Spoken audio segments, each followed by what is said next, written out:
Mike of Mike's Bags. Today I am reviewing the Venom by True Cornhole. Let's go ahead and dive in, break these bags down. As always, start materials, and we'll start with the slow side. This is the same slow side that you find, or it's very similar. I don't know if it's the exact same material. There's a couple different materials that look alike, feel alike. I don't know if this is the same, but it's very similar to, if not exactly the same as the slow side you find on the Cornhole Scenario Cat 3, the Reynolds Fracture.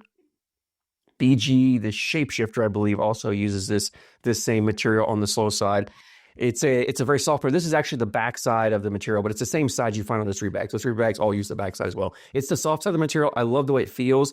It has some control to it. I call it about a 6.5 speed, somewhere between a 6.5, 7 speed. It's got control, but it's still very hole friendly. So it's really, to me, it's best suited for getting up your running bags in the hole. But you do have the ability to slow it down and throw a blocker every now and then if you need to, or you need to cause some chaos, main direction points. You can put a bag up there as a blocker, but for the most part, it's designed to run the bags in the hole. It does a great job of that.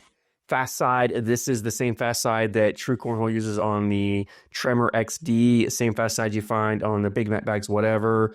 B3 uses on the Fatal, the Ranger Coyote. It's a lot of other companies use as well. It's a 9-speed. It's fast. It's great for pushing, collecting, cleaning up blockers, blowing up piles, sliding boarding condition. It's very similar to that Pro Sniper Viper fast side. It's not quite the same. It's kind of that other variation of that material.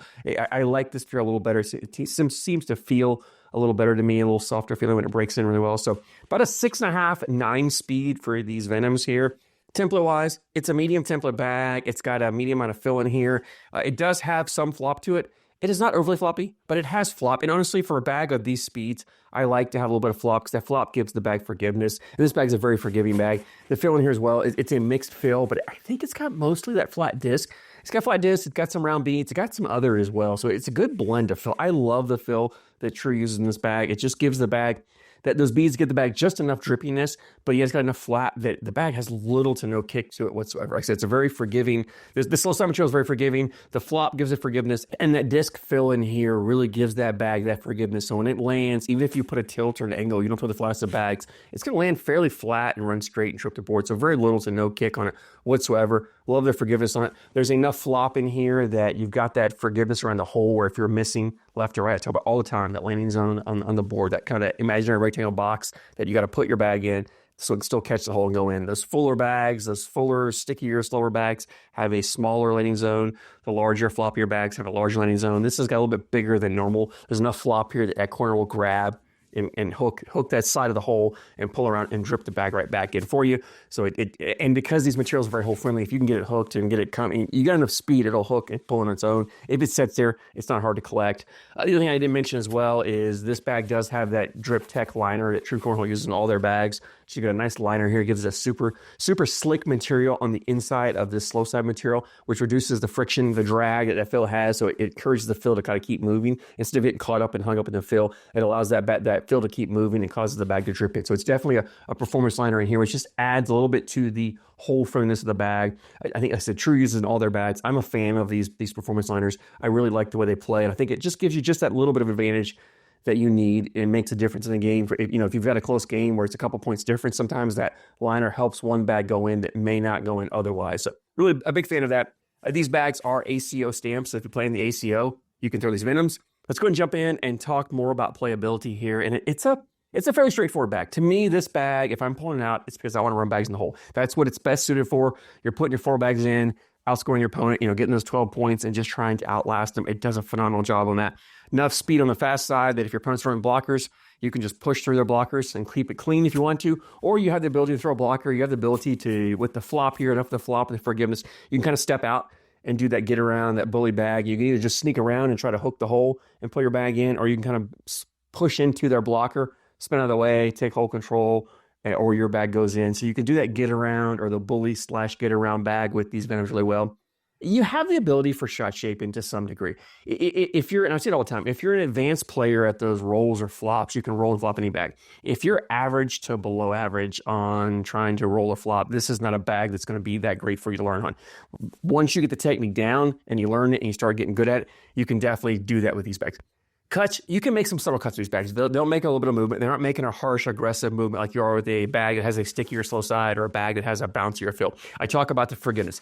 This bag has a ton of forgiveness, which means when you put that tilt on it for a cut, it wants to land and just kind of flatten out and rub the board. It doesn't want to grab and kick the bag over like you would with a cut. I told you, a cut and a kick are the same throw. A kick is just unintentional. A cut is intentional. So if you take the kick out of the bag, you're going to take some of that cutability out of the bag, and that's the trade-off you get. I talk about all the time cornhole bags being a zero-sum game, and so when you reduce the kick, you reduce that cutability as well. You're taking both of them away at the same time. So you've got to give up something to get something, right? If that makes sense. And that's what you do. But again, that's where this bag to me is not really designed for those crazy, aggressive shot shaping throws. It's really designed more for the straightforward. You're putting bags in the hole and you're trying to outlast your opponent. You do have control on the slow side. If you want to throw blockers, you can do that. I had no problem throwing blockers when I needed to. It's not a bag that I'm going to play a true dirty style game with all the time, but I can play a dirty round, or maybe I can play 3 or 4 rounds dirty if I need to. If I find out my opponent's starting to struggle, maybe I realize my opponent's just not pushing through well and their airmail's off, or they don't have a great airmail,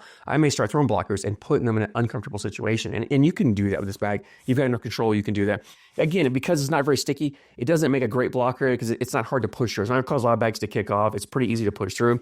Collectability-wise, the bags are big enough and they have enough fill in here. They've got some flops, so you got to be careful because if you just catch a corner, you might kind of bully it out of the way. But if you come down and catch a third of the bag or so, you can clip it and push that bag in. Enough speed, fast side to ride a bag, level 3 blocker up there or pushed in multiple bags. It's enough spin slow side. If I got a level 1 or 2, I'm probably going slow side. Push that bag through, unless it's my last bag. Last bag, I'll flip it over, go fast side to make sure I follow him.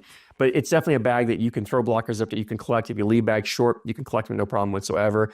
But again, it's a bag that I think is just best suited for that whole runner style game. I would say if you are a fast bag thrower, if you throw a faster bag, like say I just reviewed it on the Bigfoot True Cornhole, a little faster bag on the slow side. If that's a bag you like to throw, maybe you step back to these Venoms and add these to your arsenal so that this is a bag you can throw a little slower. If boards get fast, you can throw this, or if you want to play a more control style game, if you're used to that faster bag, you've got that higher arcing throw, the soft landing throw, and you're used to throwing the 7 or 8 speed slow side materials, and you want a bag where you can throw blockers, stepping down to this material, tad bit slower, you might have more control to throw those blockers up, so you can definitely do that.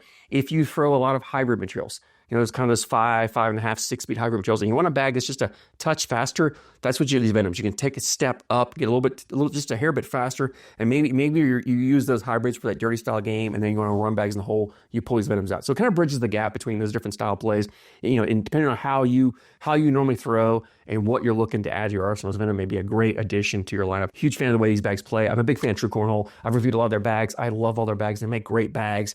I haven't found one yet that I didn't like. So if this sounds like a bag you're interested in, definitely give it a run.